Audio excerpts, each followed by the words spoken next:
Hello viewers, welcome to my channel K3 love stories. నేను మీ Kiran. Welcome to Vasanthi దరిచేరిన బంధం part 2. శనివారం కదా, గుడికి వెళ్దాం అని అరుణ్ చెప్తే, అలాగే, ఇక్కడ మంచి గుడి ఉంది, అందరం ఈవినింగ్ వెళ్దాం అంటుంది అనురాధ. తన రూమ్లోకి వెళ్ళిపోతున్న వినయ్ని పిలిచి, నువ్వు కూడా రెడీగా అవ్వు, గుడికి వెళ్దాం అని అంటుంది అనురాధ. దానికి, నేనెందుకు మామ్, మీరు వెళ్ళండి అని వినయ్ చెప్తుంటే, లేదు విను, uncle and aunty first time వచ్చారు, గుడికే కదా మనం తీసుకువెళ్తున్నాం, నువ్వు కూడా రెడీగా ఉండు, వెళ్దామని చెప్తారు. అయినా గుడికి వెళ్దామంటే ఎందుకంటావేంటి, నువ్వు కూడా రెడీగా ఉండు అంటుంది అనురాధ. ఇంకా తప్పదన్నట్లు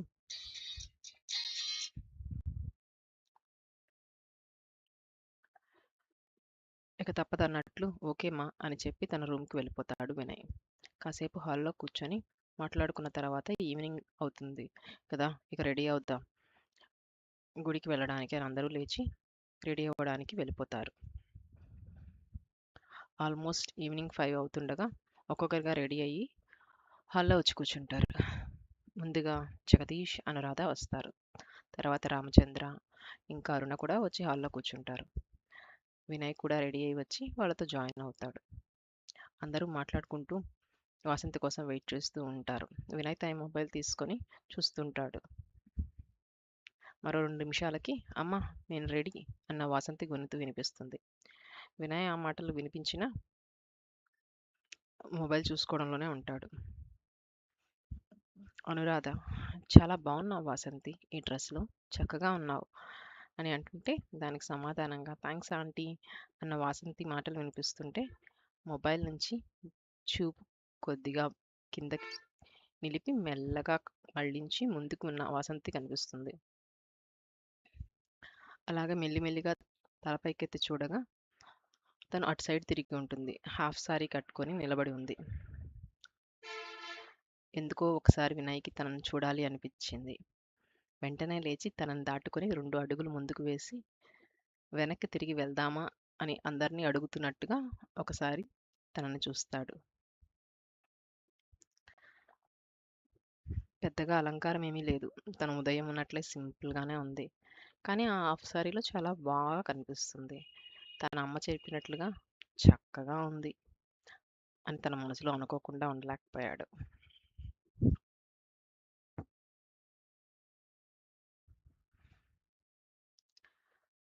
అందరూ సరే అని బయలుదేరారు. ఒక 30 మినిట్స్ ప్రయాణం తర్వాత ఒక గుడికి చేరుకున్నారు. అది ఒక పురాతనమైన రాతి కట్టడాలతో ఉంది. ఆ గుడి మధ్యలో గుడి ఒకవైపు మండపం, చుట్టూ చెట్లు, ఒక ప్రశాంత వాతావరణంలో ఉంటుంది అక్కడ. లోపల అడుగుపెట్టిన వాసంతి గుడి చుట్టూ చూసి, ఆంటీ మీరు గుడి బాగుంటుందంటే ఏమో అనుకున్నాను, కానీ ఇక్కడ నిజంగానే చాలా బాగుంది ఆంటీ, చాలా ప్రశాంతంగా ఉంది అని చెప్తుంది. ఈ గుడికి వస్తే ఒక తెలియని ఫీలింగ్ ఉంటుంది. ఇక్కడికి రాగానే మనసంతా చాలా ప్రశాంతంగా ఉన్నట్టుంటుంది. అందుకే నాకు వీలు కుదిరినప్పుడల్లా ఇక్కడికి వస్తాను అంటుంది అనురాధ. ఇంకా అందరూ గుడి లోపలికి వెళ్ళి దైవ దర్శనం కానించి గుడికి పక్కగా ఉన్న మండపం దగ్గర కాసేపు కూర్చుందామని వెళ్తారు. మెట్లకు పక్కగా ఉన్న స్తంభాలకి ఒక సైడ్ జగదీష్ కుటుంబం కూర్చోగా, దానికి ఎదురుగా ఉన్న స్తంభానికి రామ్ కుటుంబం ఆనుకుని కూర్చుంటుంది.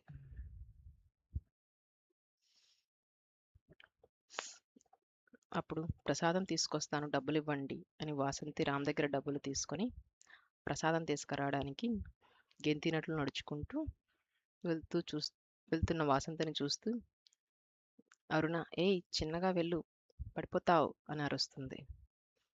అలాగేలే, నేనేం పడనులే అని వెళ్ళిపోతుంది వాసంతి. అది చూస్తున్న అందరి మొహాల్లోనూ ఒక చిన్న చిరునవ్వు ఉంటుంది.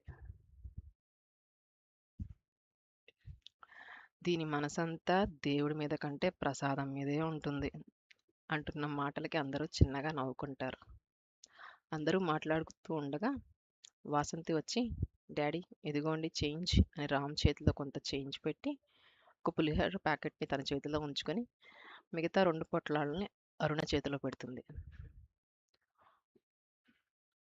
వాటిని చూసి అరుణ, ఏంటే ఎన్ని ప్యాకెట్లు తెచ్చావు అంటే,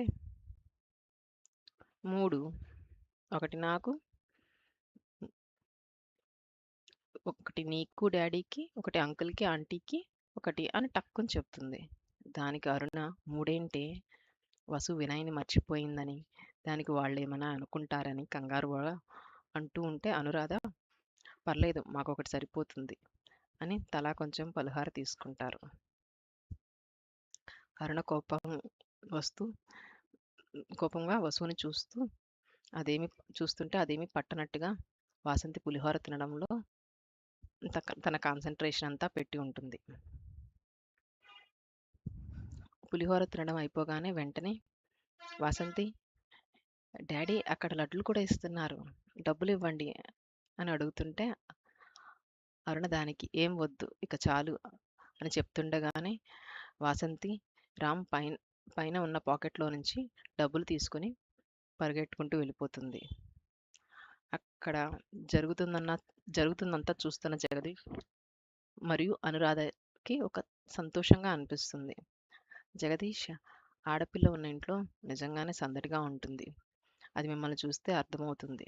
మీరు చాలా అదృష్టవంతులు అంటాడు. దానికి అరుణ, అలాగే భయంగా కూడా ఉంటుందన్నయ్య. ఇంతలా అల్లారు ముద్దుగా ప్రాణం పెట్టి పెంచుకున్న పిల్లని పెళ్లి చేసి పంపించేటప్పుడు ఎంత బాధగా ఉంటుంది. వచ్చేవాడు ఎలా లేదా దీన్ని ఎలా చూస్తాడా, లేదా ఒక మంచి వ్యక్తుల చేతుల్లో పెట్టేదాకా దిగులుగానే ఉంటుంది అని కొంచెం దిగులుగా చెప్తుంది. అప్పుడు అనురాధ వాసంతికి, మంచి అబ్బాయి వస్తాడు, దాన్ని పువ్వుల్లో పెట్టి చూసుకునేవాడే వస్తాడు, నువ్వు అస్సలు దిగులు పడకు అని దిగులును దూరం చేయడానికి అన్నట్లుగా మాట్లాడుతుంది. ఇంతలో వాసంతి అక్కడికి వస్తూ, డాడీ డబ్బులు మొత్తం అయిపోయాయి అని రామ్ వైపు చూసి చెప్పి 3 ప్యాకెట్లని అరుణ చేతిలో పెడుతుంది. ఒక ప్యాకెట్ తన చేతిలో ఉంచుకొని. అరుణ తల పైకెత్తి ఏంటిదన్నట్లుగా ఒక చూపు చూడగానే,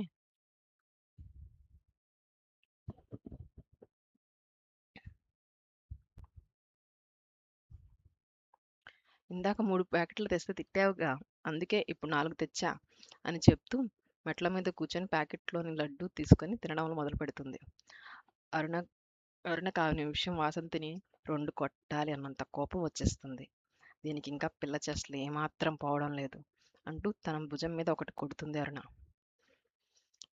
అబ్బా, ఏంటమ్మా అలా కొడతావు అని తల తిప్పి చూడకుండా లడ్డూ తినే పనిలో ఉంటుంది వాసంతి. అనురాధకి 2 ప్యాకెట్లు ఇవ్వడానికి ముందుకు పెట్టగా, వద్దు ఒకటి చాలు అన్నట్టుగా అనురాధ ఒక ప్యాకెట్టే తీసుకుంటుంది. అరుణ మరియు రామ్ ఒక లడ్డు తీసుకొని సగం సగం తింటూ మాట్లాడుకుంటూ ఉంటారు. లడ్డు తినడం అయిపోయిన వాసంతి పైకి లేచి అరుణ వైపు చూడగా, అరుణ చేతిలో ఇంకొక ప్యాకెట్ ఉంటుంది.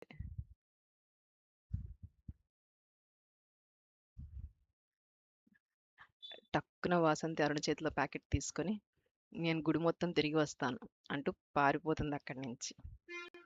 అరుణ వాసంతిని, అది తినొద్దు, తిన్నావంటే నువ్వు మళ్ళీ డిన్నర్ తిన్నంటావు, వచ్చేయి అంటున్న వాసంతి వినిపించుకోకుండా పారిపోతుంది.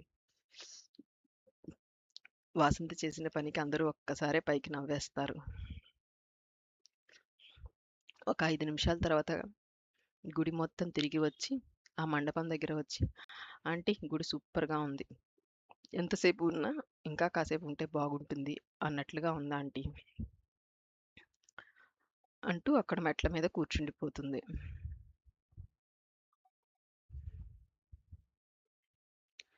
సరే ఇక వెళ్దామా అని జగదీష్ అడగగానే అందరూ సరే అన్నట్లుగా లేచి బయలుదేరి ఇంటికి వెళ్ళిపోతారు. అందరూ హాల్లో సోఫాలో కూర్చుని అలసిపోయినట్లుగా వాలిపోతారు. కొంత సమయం మాట్లాడుకున్న తర్వాత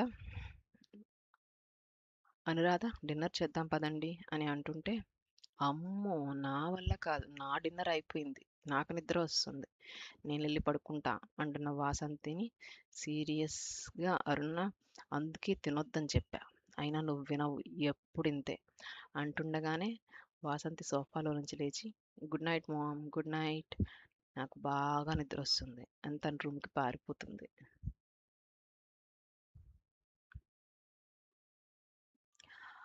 "ఆగు వాసంతి" అని అంటున్న అరుణని ఏమాత్రం పట్టించుకోకుండా వెళ్ళిపోయింది వాసంతి. తను వెళ్ళిపోయాక ఇంకో 5 నిమిషాలు అక్కడే అందరం మాట్లాడుకొని, "పదండి డిన్నర్ చేద్దాం" అంటున్న అనురాధ మాటలకి అందరూ లేస్తుండగా, వినయ్, "మామ్, నాకిప్పుడే ఆకలిగా లేదు. నేను తర్వాత తింటాను" అని తన రూమ్‌కి వెళ్ళడానికి సిద్ధపడతాడు.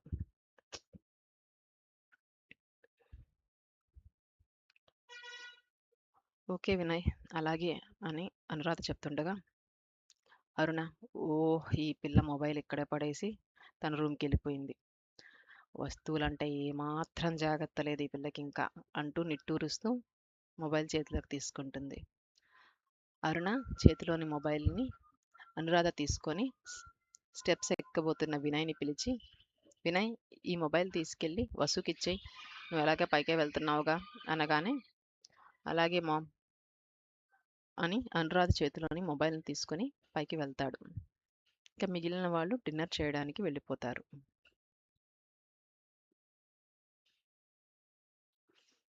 తన రూమ్ దాటి పక్కన రూమ్‌లో ఉన్న వసు రూమ్‌కి వెళ్ళిన వినయ్, రూమ్ డోర్‌ని కొట్టడానికి చేయి వేయగా ఆ డోర్ ముందుకు వెళ్ళిపోతుంది, లాక్ చేయకపోవడం వల్ల.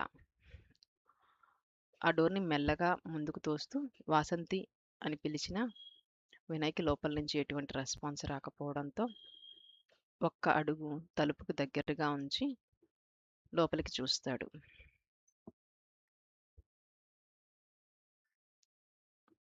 బెడ్‌కి అడ్డంగా బోర్లా తిరిగి పడుకుని ఉన్న వాసంతి కనిపిస్తుంది. తనని చూసి ఒక నిమిషం స్టన్ అయినట్టుగా చూస్తాడు. ఒక చెయ్యి తల కింద పెట్టుకొని, సైడ్‌కి ఫేస్ పెట్టుకొని, ఇంకో చేతిని తన ముఖానికి దగ్గరగా పెట్టుకొని పడుకునుంటుంది. తన జుత్తంతా ఒక సైడ్ పడిపోయి ఉంటుంది. అలాగే స్నానభ్రంశం చెందిన ఆమె పైట వల్ల కనిపిస్తున్న వీపు, ఇంకా కనిపించని నడుము, ఇంకా బెడ్ చివర బయటకున్న పాదాలు వేలాడుతున్న పట్టీలు, అతడి చూపులు ఆమె నుంచి మరల్చలేనట్టుగా అలాగే నుంచొని చూస్తూ ఉంటాడు. ఒక నిమిషం తర్వాత తేరుకొని బయటకి వెళ్ళిపోవాలి అనుకున్న అతని చేతిలోని మొబైల్ గుర్తొచ్చి ఒక అడుగు ముందుకు వేసి ఆమె బెడ్ చివరగా దాన్ని పెట్టి ఇంకొకసారి ఆమెను చూసి త్వరగా రూమ్ నుంచి బయటకు వచ్చి డోర్ క్లోజ్ చేసి తన రూమ్‌కి వెళ్ళిపోతాడు. Thanks for watching. To be continued.